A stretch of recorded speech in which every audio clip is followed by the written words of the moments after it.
It wasn't that long ago that if you wanted to gamble, you had to travel a long way. Well, today, to shoot craps or play slots, all you have to do is get in your car. There's probably a casino in your state or right next door. As we first reported in January, there is now casino gambling in 38 states, which use the revenue from gambling to help solve their bloated budget deficits. The main attraction at these gambling halls is now the new slot machines. There are close to 850,000 of them in the United States, twice the number of ATMs. We Americans spend more money on slots than on movies, baseball, and theme parks combined. But with slots, there is the potential for a dangerous side effect, gambling addiction. And more people are addicted to slot machines than any other form of gambling. The story will continue in a moment.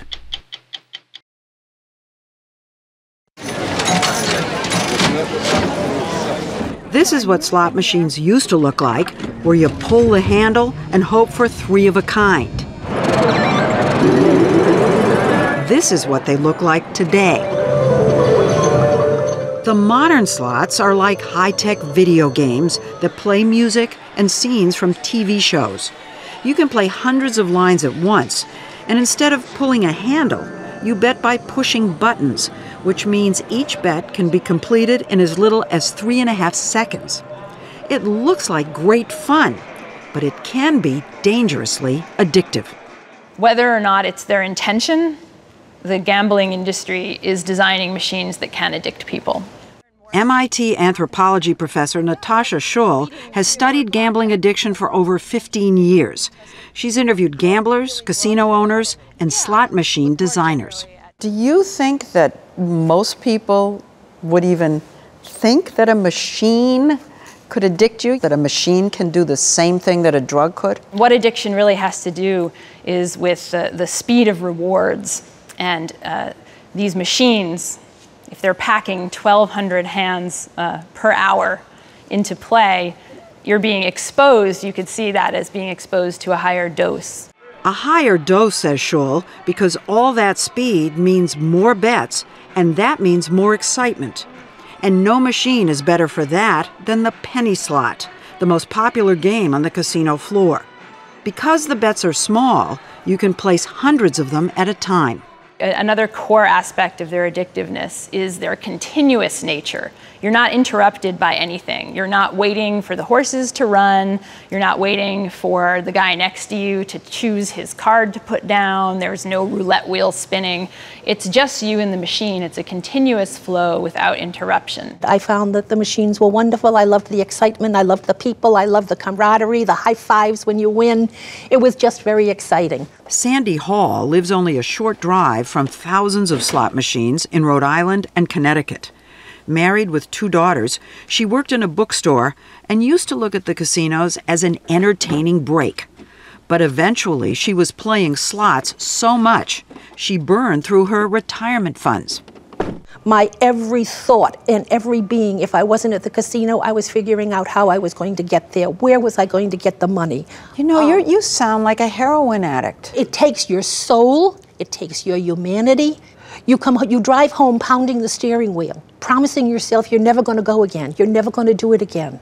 And you know that you're going down, and you're going down, and you're going down. I became, from a nice person, I became a manipulative, deceitful, lying person. Lies just manufactured themselves. You didn't even have to think about it. Marilyn Lancelot, another slot addict, ended up embezzling over $250,000 from her employer in Phoenix, Arizona. My daughters lived within 2 houses away. They did not know I was stealing money or gambling until one day 7 police cars drove into my yard and took me away in handcuffs.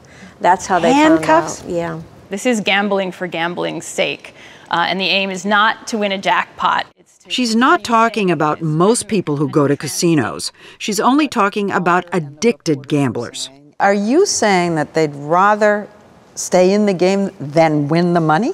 Yeah, not only am I saying that, but I found instances where gamblers who won a jackpot then became irritated because it stopped the flow of play.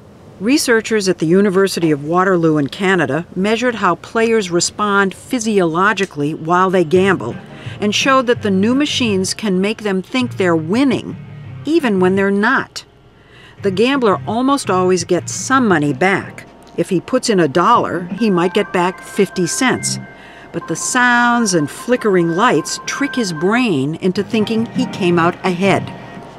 The constant feeling of winning creates so much pleasure, says Natasha Schull, that regular players can slip into a trance-like state, a place she calls the zone.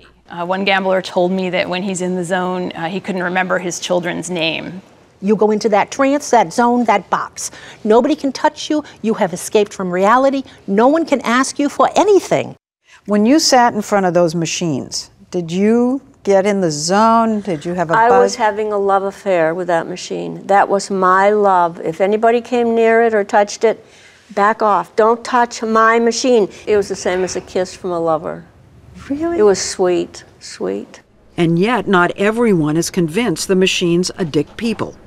Listen to Howard Shafer, the director of the Harvard Medical School Division on Addiction, the man the gambling industry loves to quote. And your position is machines are not addictive, that machines, inanimate objects, are not addictive? Machines didn't make me do it. If slot machines caused addiction, then most people who played slot machines would develop addiction, and it's the opposite. But at one point, you said slot machines were the crack cocaine of gambling. I did say that. And how does that square with what you're telling me today? Not everybody who uses crack cocaine becomes addicted. Yeah, but nobody's going to sit here and try to tell me crack cocaine isn't addictive. And if this is like crack cocaine, the conclusion is that it's addictive. I don't come to the same conclusion because How could you the not? majority of people that have used cocaine have not developed cocaine addiction. Only a small minority have. And the same would be true with gambling. The problem is that that small minority that does get addicted is hit hard. You are getting a little dose of gambling in your brain every 3 seconds. It's a gambling IV. And there's a drip, drip. Doctors Robert Breen and Henry Lasser are gambling addiction specialists at Rhode Island Hospital. They've treated 1,300 slot addicts who, when they try to stop, look like heroin addicts in withdrawal. And they coming in, and they could quite literally, they have shakes. The cravings they're physically having these responses, and you tell yourself it's got to be they got to be on something, and it turns out that they're withdrawing from the gambling. Slots in particular. Yeah. And yet, state after state is turning to slots as an easy way to raise revenue and increase jobs. And no state has been more aggressive in luring gaming in the last few years than Pennsylvania, where the opening of the Sugar House in September made Philadelphia the largest U.S. city to house a casino. So far, there are 10 gambling halls in the state with nearly 27,000 slot machines. Former Governor Ed Rendell has championed the casinos. Look, gambling is not anything we should say, oh, thank Lord we have gambling. But it is a decent way to raise revenue where the upsides that's produced is significantly better than any downside that comes from it. You said there were downsides to gaming. What are they? The biggest downside is that some people lose their paychecks. But understand, Lesley, they're not losing their paychecks because Pennsylvania instituted gaming. Those people were losing their paychecks in Atlantic City, in Delaware, at the racetracks, so why not lose or in it West here, Virginia. Well, if they're going to lose it anyway, let's get the upside. We were getting all the downside and none of the upside. The upside, he says, is the $1 billion the state got in gambling revenue last year, which was used to provide a $200 a home property tax reduction, plus more relief for senior citizens. People have been gambling since organized society was formed on the banks of the Tigris and Euphrates. They were gambling. And they will gamble as long as there is life on this planet.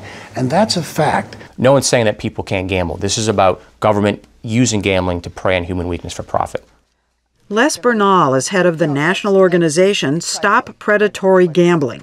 He and former Massachusetts State Senator Sue Tucker have been fighting a move to bring casinos and slot parlors to the Bay State. We're in the worst economic crisis since the Great Depression. And the daily voice of government to most Americans is, we're gonna push casinos and we're gonna push lottery tickets. Well, but you have a situation where states are desperate. They're way over budget. They have to find revenue somewhere. They know people will gamble. As a revenue raiser, it defies every principle. It's regressive. In other words, it takes far more money out of lower income people's pockets than higher income. It is cannibalistic. In other words, it eats other forms of revenue. When you have your citizens dumping $2 billion down the slots, they're not buying a new car, and you lose that tax. You brought these casinos to the state. Do you ever just say to yourself, oh my God, there are a lot of people who are suffering, and they're taking whatever money they have, and they're throwing it away in these casinos. And do you ever just say, oh, what have I done? You don't listen. Anyone who has that bent would be doing it in other places had Pennsylvania not legalized gambling. The counter-argument is that you're creating new gamblers. But then lots of new gamblers. You're not creating new gamblers. Well, because it's down the street. Just logically. But those people play the lottery. They bet on football. How much money is bet on the Super Bowl? People are losing money for the state to get its revenue. They're losing money. Let me answer this. I've known you for 2 or 3 decades. You're a very smart person. But not now. But you're not getting it. I'm dumb now. You're not getting it. Those people would lose that money anyway.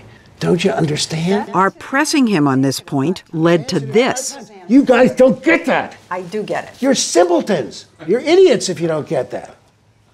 We couldn't figure out why all the emotion. But his main point was that gambling is good entertainment and people should be allowed to make their own decisions about it. But since the first casino opened in Pennsylvania 5 years ago, calls to gambling addiction hotlines in the state have tripled. Sandy Hall says her problems didn't start till 3 casinos opened near her. I cannot read my local newspaper without having full-page ads of upcoming events and slot play and free this and free that. The exposure is phenomenal because of the proximity of 3 casinos. Fewer than 25% of Massachusetts residents went out of state to gamble. That's a lot of people. 75% didn't. I know, but 25%. That's the group the industry wants. They want the 75% that can get on the tee and go to a nearby casino and get in trouble with gambling. That's the playbook.